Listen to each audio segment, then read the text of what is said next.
Ayan guys, luto tayo ng bulalu. Pata ng baka yan. Alright.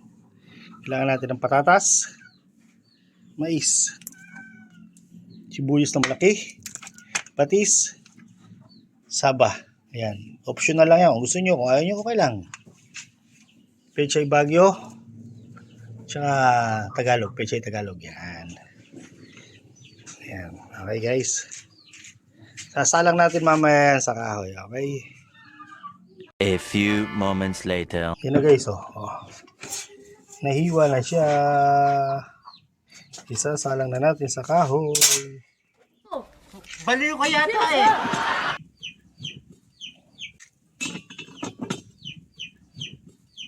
$2,000 later.